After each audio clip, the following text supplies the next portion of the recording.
I knew it was going to be a really difficult jump to get to the MLS. I also knew that I would never look back on that opportunity and regret the time or effort that I put into it.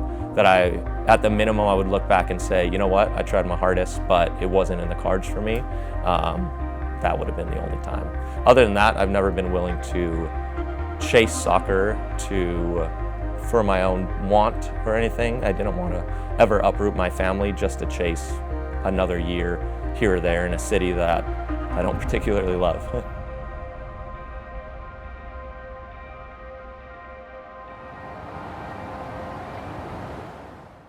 I remember 06, 07, there was rumors about what was going to go on and, you know, was it going to happen 07, 08? And then there was a slight question mark of if the Sounders were going to be around in 08. And I remember I was in West Seattle and we learned that the team would be brought back in 08. It would be playing at Starfire to create some separation from the franchise that was coming to play at Quest at that time, now CenturyLink. Yeah, 2008 was tough. It was tough because it was a combination of trying to defend your championship in 2007, but you're also looking ahead towards 2009 because everyone had aspirations of making that MLS team. I think there was some natural uneasiness in that season. We didn't talk about it much because we were focused on, you know, trying to make the playoffs and have one really good last year as a USL club. But I think deep down, a lot of guys were talking about it, thinking about it. Hey, what's my future hold? I thought, you know, it's been, I don't know, 7 years of playing in a lower division, and if it would have happened, it would have happened when you were younger, you know, it would have happened already if somebody wanted you on an MLS team. I mean, I had mentally checked out at that point. I did not think he was going to make the team. There was a handful of guys that signed contracts.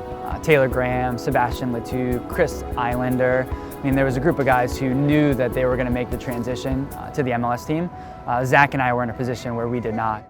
If you had had that kind of in a European situation or in a, let's say, a South American situation, you would have had to line up about 6 or 7 ambulances because guys would have been killing people for this opportunity. And there was times when I thought that, do these guys really understand kind of what's at the end of this? Why is it not a little bit more intense? And then obviously there was the one guy that stood out that understood the intensity of the situation and how it should have been viewed. That was actually stressful because I had to plan for the worst, basically. You know, being a husband and father, I had to assume that this wasn't going to work out and we were more than likely going to move back to Hawaii. At the same time, I had to be completely focused on this amazing opportunity that was ahead of me. He could have been the least one out of that group of 4 that you know, in my mind, had the ability to stick, but he's the one that lasted the longest. I think there were some incredibly talented players that pretty much retired and quit playing based on the fact that they didn't make that 09 team, and I would argue, being there, that, you know, even with the expansion draft, they were good enough to make that team.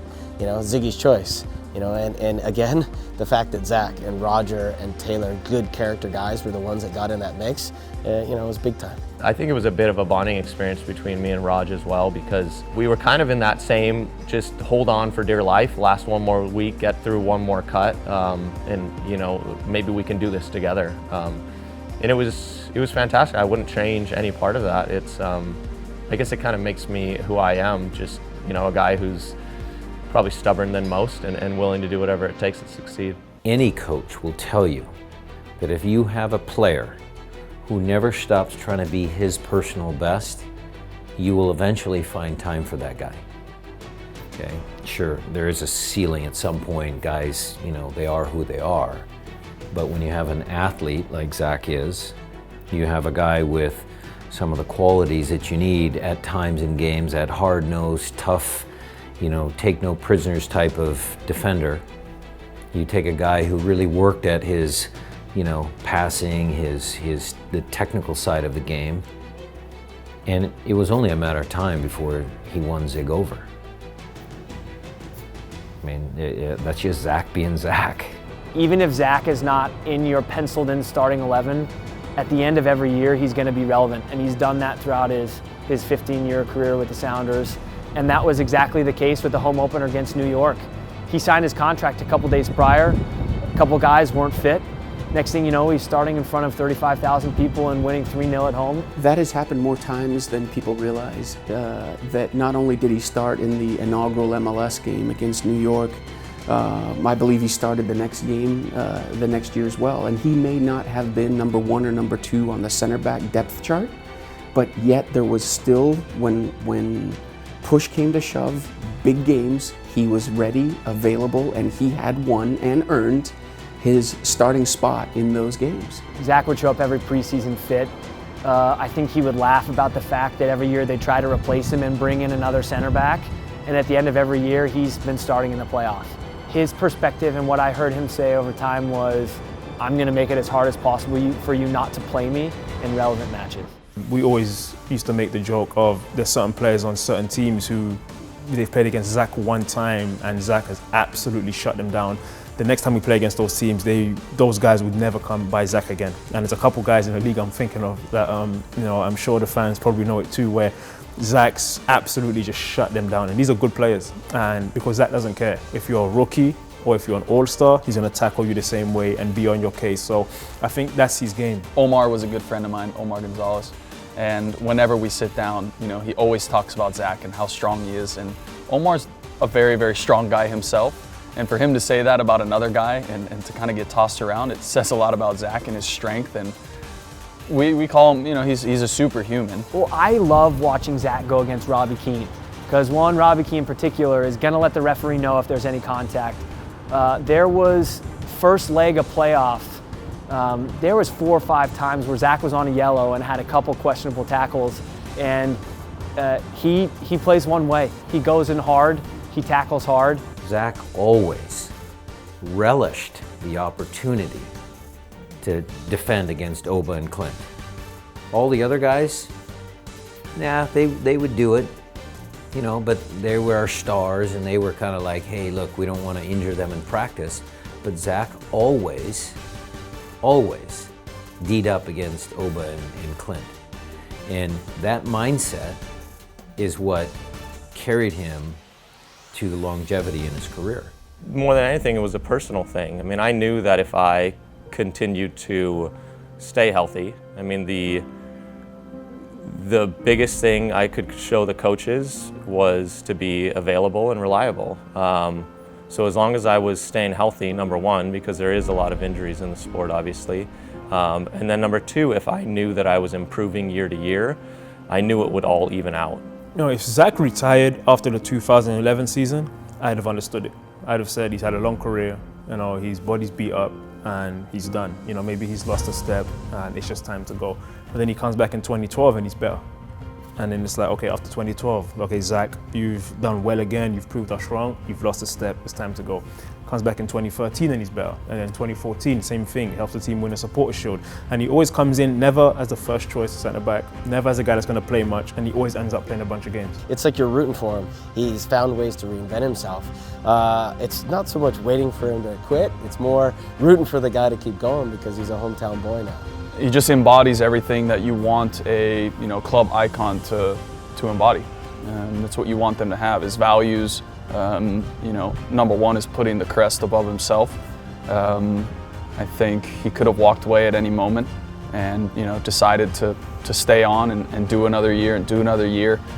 And then you think he's leaving and then he does another year and it's like, this is incredible. For him to be able to go out and retire as a one club man is so rare. It really is amazing.